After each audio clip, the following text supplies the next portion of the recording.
حضور اکرم صلی اللہ تعالیٰ علیہ وسلم کے جان نثار صحابہ کرام میں سے ان 3 شخصیات کا ذکر جو جنگ تبوک کے موقع پر وہ جنگ تبوک میں شریک نہ ہو سکے اور انہوں نے پھر کوئی عذر بھی پیش نہیں کیا، سچ بتا دیا حضور صلی اللہ تعالیٰ علیہ وسلم کی بارگاہ میں۔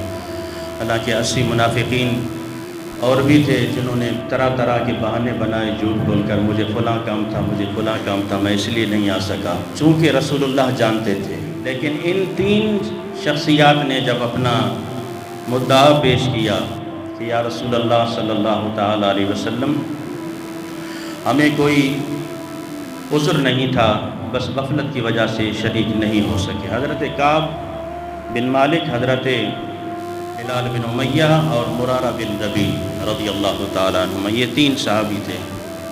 ان میں سے حضور صلی اللہ تعالیٰ علیہ وسلم نے جب ان کی بات سنی، آپ نے فیصلہ سنا دیا کہ میں تمہارا فیصلہ اور تمہاری بات اللہ پر چھوڑتا ہوں جب تک وہ فیصلہ فرمائے، اور تم یہاں سے چلے جاؤ۔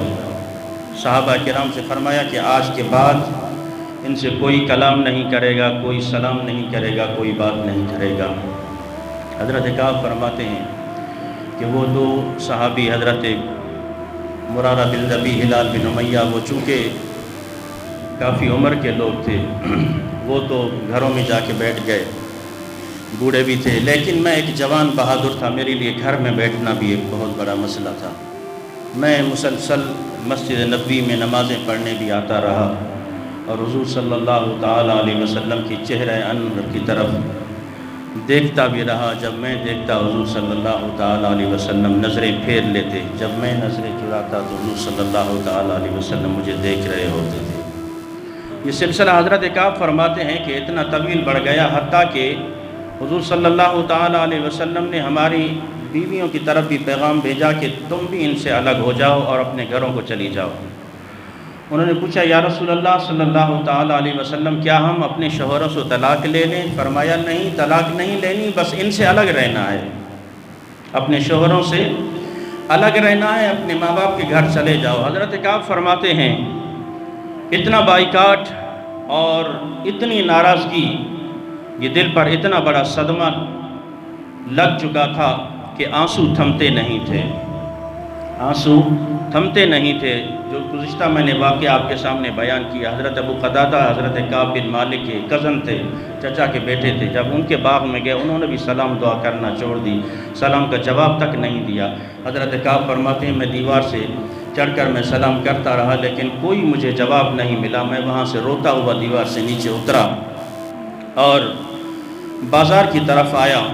بازار میں باقی ساتھی بھی موجود تھے، اتنے میں حضرت کعب فرماتے ہیں کہ میں نے دیکھا ایک شخص ان سے پوچھ رہا ہے کہ کعب کون ہے، کہاں پر رہتا ہے؟ ایک دیہاتی شخص ہے، ایک کسان ہے۔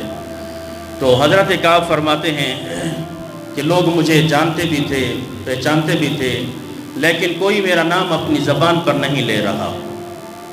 میں دیکھ رہا ہوں کہ کوئی میرا نام زبان پر نہیں لے رہا، کوئی نہیں کہتا کہ یہ کعب سامنے آ رہا ہے۔ ہاں 1-2 اشارہ کر رہے ہیں کہ وہ سامنے آ رہا ہے، زبان سے نام کوئی نہیں لا رہا، اشارہ کر رہے ہیں کہ سامنے آ رہا ہے کعب۔ جب میں نزدیک پہنچا تو میں نے کہا کہ میں کعب ہوں، کیا بات ہے؟ تو وہ شخص آگے بڑھا، اس نے مجھے ایک رکہ دیا، ایک چٹھی دی۔ جب اس رکے کو میں نے کھولا، حضرت کعب فرماتے ہیں میں نے اس رکے کو جب کھولا اور کھول کے پڑھا، اس میں لکھا تھا، غسان کے بادشاہ نے اسے خط لکھا تھا حضرت کعب کو۔ اس میں یہ لکھا تھا کہ اے کعب، مجھے پتا چلا ہے کہ تیرے نبی نے تجھے چھوڑ دیا ہے، تیرے ساتھیوں نے تجھے معاذ اللہ ذلیل و رسوا کر دیا ہے، ہمارے دروازے تیرے لیے کھلے ہیں، جس علاقے کی تو بادشاہی مانگے گا ہم دینے کو تیار ہیں، ہمارے پاس آ جا۔ حضرت کعب بن مالک فرماتے ہیں جیسے میں نے وہ خط پڑھا، سامنے تندور جل رہا تھا، روٹیاں لگ رہی تھی، تنور جلا ہوا تھا، اس میں آگ تپ رہی تھی۔ وہ خط پڑھ کر اسی کسان، اسی دیہاتی کے سامنے اس تندور میں نے پھینک کر کہا کہ جاؤ یہی پیغام ہے اس غسان کے بادشاہ کو سنا دو، ہم نے رسول اللہ کے در کے ٹکڑے کھائے ہیں، ہمارا دم یہی نکلے گا، ہماری قربانیاں یہی ہوگی، ہمارا جینا مرنا یہی ہوگا، ہمیں کوئی وزارت نہیں چاہیے، کوئی بادشاہت نہیں چاہیے، کوئی سلطنت نہیں چاہیے۔ اور حضرت کعب فرماتے خدا کی قسم ایک بار تو میرے جسم سے جان ہی نکل گئی، سکتہ طاری ہو گیا کہ ایک تو آزمائش سے گزر رہا ہوں، اوپر سے یہ دوسری آزمائش ہے، دوسرا امتحان ہے۔ اللہ امتحان لینا چاہتا ہے۔ کتنے پکے ہو ایمان کے اندر، کتنے مضبوط ہو محبت رسول صلی اللہ تعالی علیہ وسلم میں۔ حضرت کعب فرماتے ہیں رہ کر مجھے یہ خیال ستاتا تھا کہ اگر اسی عالم میں موت آ گئی تو میرا کیا بنے گا، اگر اسی عالم میں موت آ گئی تو میرا کیا بنے گا، یا خدا نہ خواستہ اسی اثنا میں رسول اللہ صلی اللہ تعالی علیہ وسلم کا اس ظاہری دنیا سے وصال ہو جاتا ہے، میں تو ایسے ہی رہ جاؤں گا، میرا تو کوئی جنازہ ہی نہیں پڑے گا، میری تو میت کے قریب بھی کوئی نہیں آئے گا۔ بس یہی رہ کر حضرت کعب بن مالک فرماتے ہیں مجھے خیال ستاتا تھا، میری ایک ایک گھڑی ایک ایک سال کی گزرتی تھی، آخر 50 دن گزر گئے۔ 50ویں دن حضرت کعب فرماتے ہیں میں اپنی گھر کی چھت پہ فجر کی نماز پڑھ رہا تھا کہ ایک آواز میری کان میں گونجی، ایک آواز ایک پہاڑی سے میری کان میں گونجی، اے کعب تجھے بشارت ہو، مبارک ہو تجھے۔